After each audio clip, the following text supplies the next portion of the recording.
Today, our topic of discussion is remedies of nitrate pollution. Here, we will be mainly dealing with the different type of methods used for remedies of nitrate pollution. How we can reduce nitrate pollution in our water which we are using. There are several methods of reducing the nitrate pollution. The different type of methods are listed here. The first method is biological treatment. Second is the reverse osmosis, then electrodialysis for denitrification, distillation, catalytic denitrification, ion exchange processes, denitrification using membrane bioreactor. So these are the different type of methods by which we can reduce the pollution due to nitrate. Okay. Now moving on to the first one, biological treatment. কেমন করে biological treatment we can use to reduce the pollution. Okay, nitrate is commonly removed from wastewater in both industrial and municipal application with biological treatment using nitrate reducing bacteria. What is happening? Mainly the nitrate reducing bacteria যেটা use করছি, we are using mainly this okay, now we are using mainly nitrate reducing bacteria to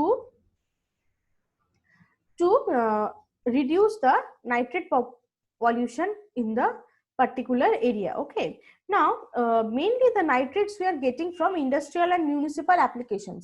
We are getting nitrate from household sources, we are getting nitrate from industrial sources.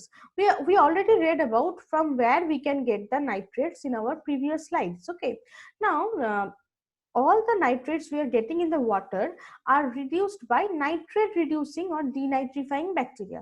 In our nitrogen cycle, we already read about what are the function of denitrifying bacteria. What they do, they reduce the nitrate concentration in a particular area. Now, added methanol or a comparable carbon source typically serves as an electron donor for the bacteria. Okay, why we are adding methanol?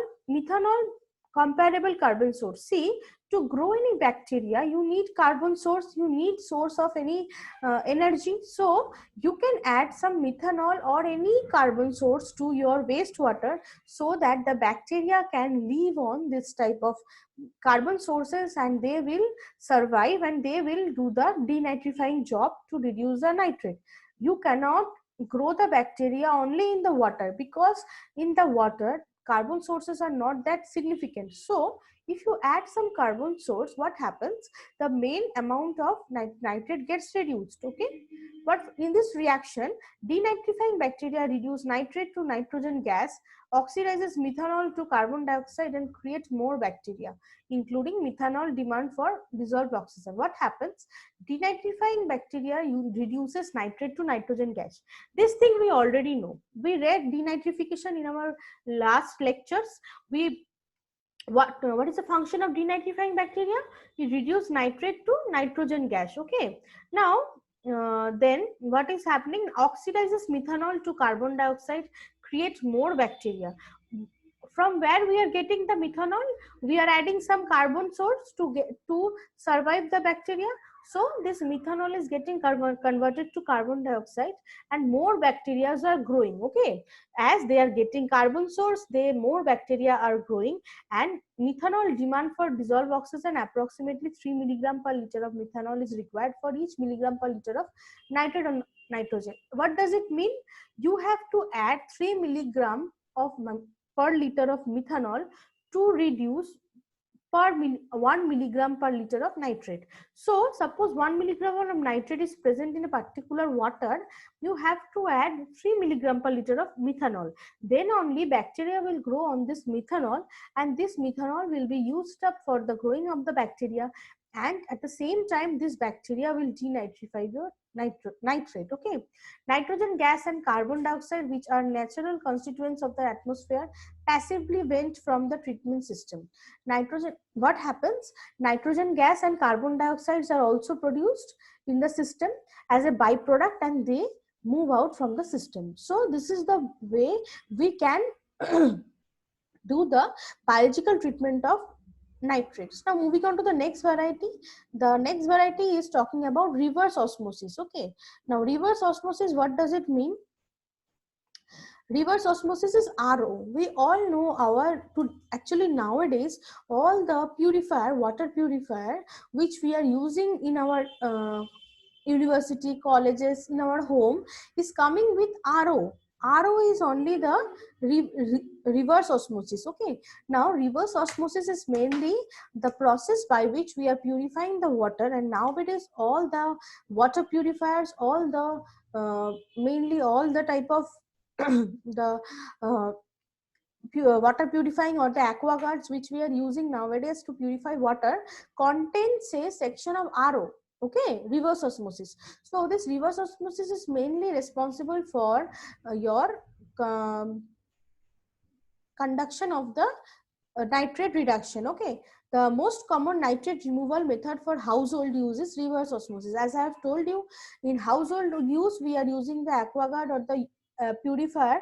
In that, RO system are always enabled. Okay, a reverse osmosis is drinking water system can be installed under the sink or in a mechanical room.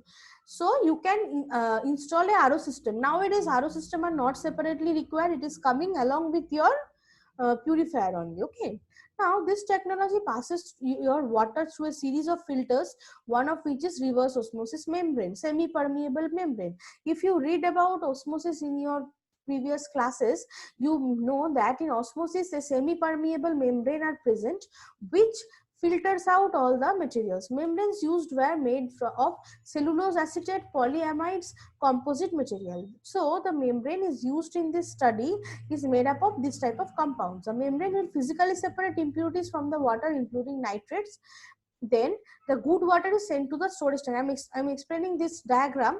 Estimates are around 83 to 90% of the nitrate are removed. Okay, so this RO system, reverse osmosis, is a very effective system for nitrate removal. 83 to 92% is removed by this RO system. So see in this section what is happening. This is the your wastewater, that is nitrate contaminated water. See the lines are a bit hazy, pardon me for that, but I am explaining what is happening basically here. This is the nitrate contaminated inlet water. That means this is, suppose this is the water you are getting from the tap, then you are moving this water through your purifier, high pressure pump, you are raising the water and passing it through the container. So what is this one?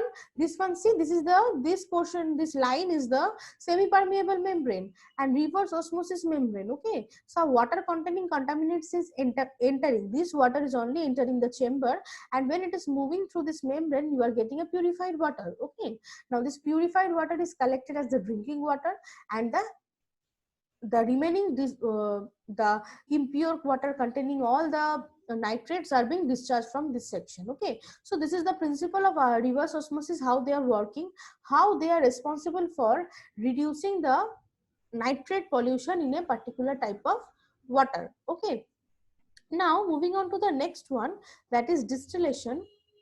Let me know if you have any doubt or not. Okay, now we will be moving on to the next type of purification technique, that is our next technique is what? It is your distillation. Distillation, what is happening in distillation? We all know the process of distillation.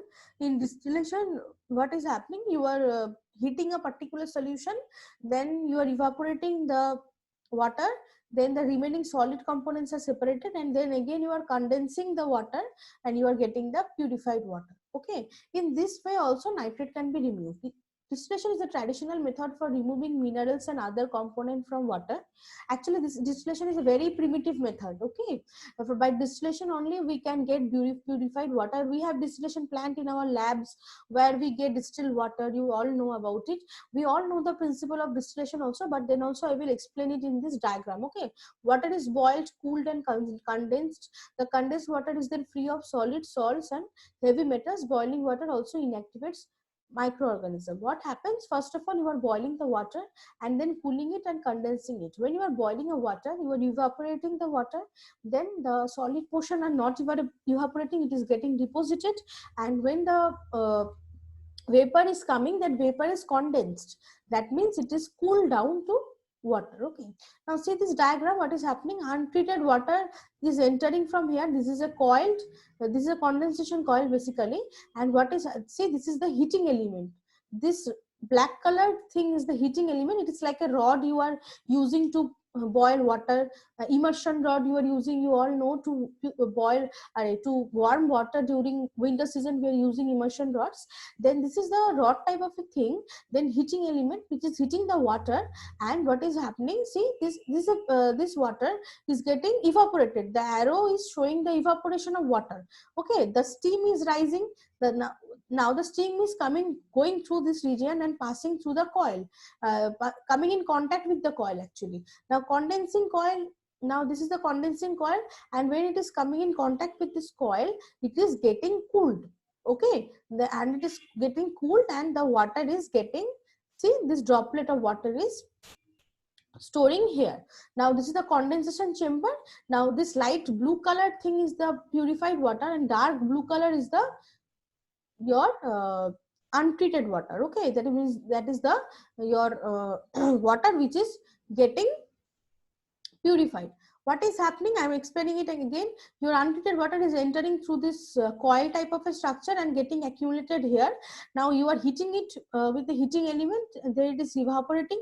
After evaporation, it is coming in contact with the cooling chamber here, and when it is cooled, it is again getting reverted back to the water state. Okay, and this is the purified water we are getting. This is a tap, and from this tap the water is coming out. Now in this process, your nitrate is getting removed from where, when you are heating it, your nitrate is getting deposited here at the bottom, and your water is getting purified. So in this way distillation is taking place. Okay, now coming to the next variety, that is electrodialysis, ED for denitrification.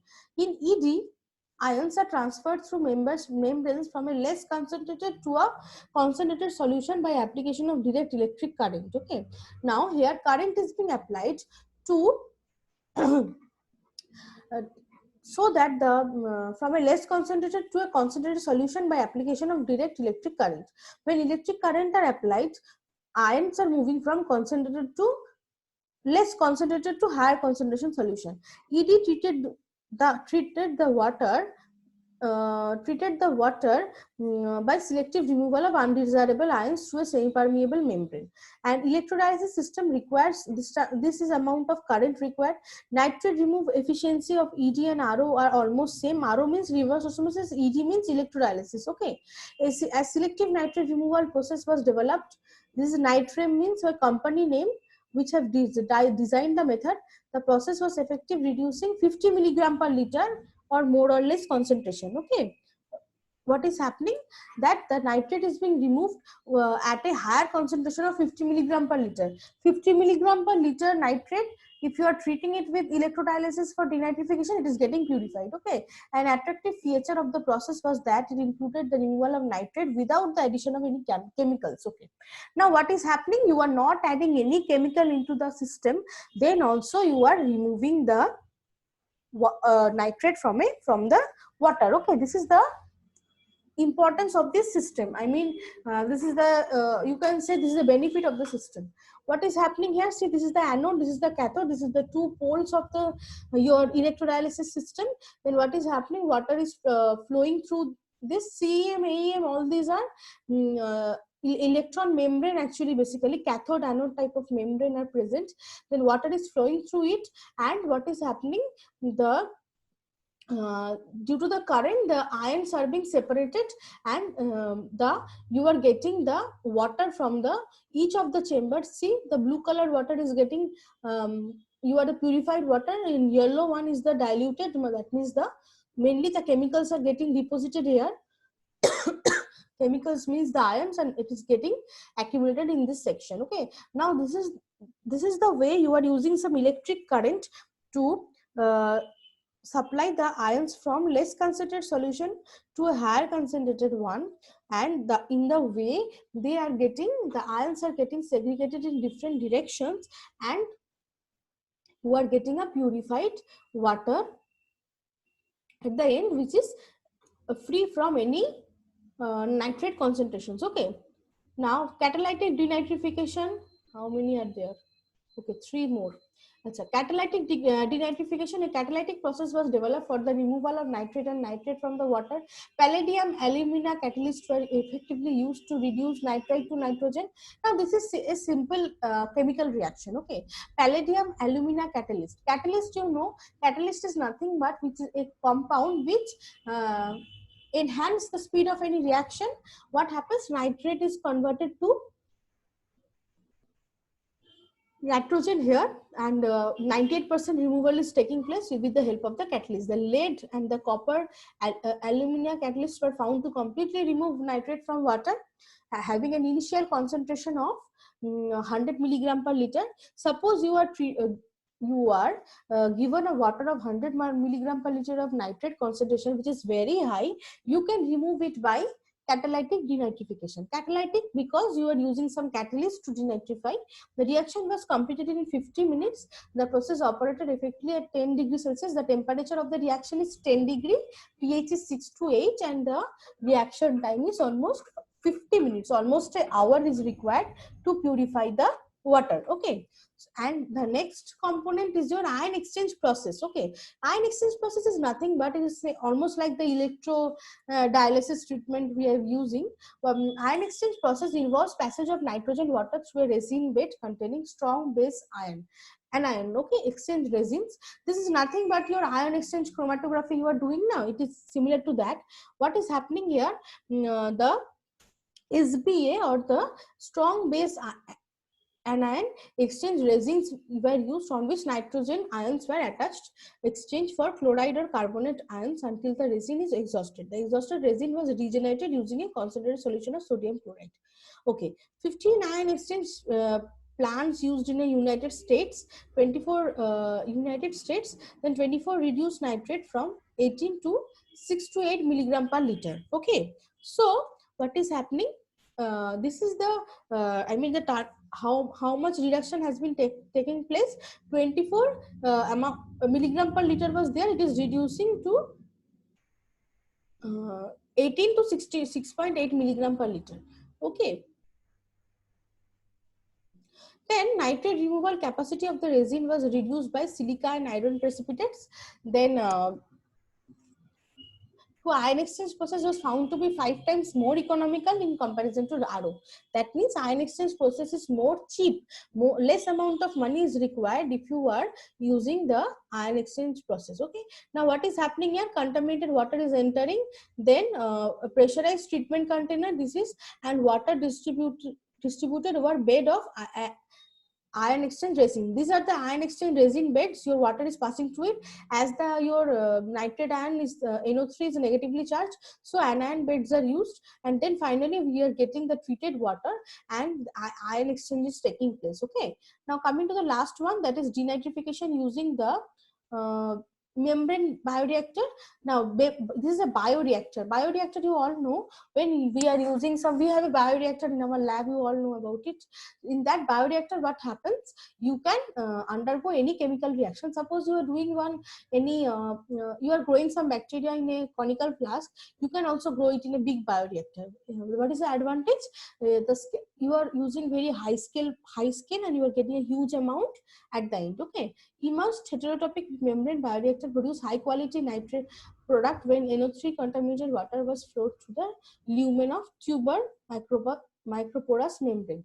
What is this thing? See, the raw wastewater is entering through it, and this is going through a screening grid and lifting pump. You are entering through through different chambers. This is the adjusting tank, aerobic tank, and then the membrane tank. This is passing through the different tanks, and it is finally coming in contact with the membrane modules. This is the membrane modules. Okay, and when the water is passing through the membrane tank and ultimately treated water, that is the water without any nitrate is obtained. Okay, NO3 diffused through the membrane pores. Denitrification took place on the shell side of the membranes. Okay, what happens? NO3 diffused through the membrane pores. That means NO3 gets stuck into the membrane and all the water is getting purified. MBR, that is membrane bioreactor, achieved over 99% of removal of nitrate. That means what is happening? You are getting 99% removal. 99% of NO3 is getting removed from the water when we are using membrane bioreactor. Okay, so these are the different type of bioreactor, not bioreactor, different type of methods used to decrease the amount of nitrate present in the water. These are the remedies mainly used for the nitrate pollution. Okay,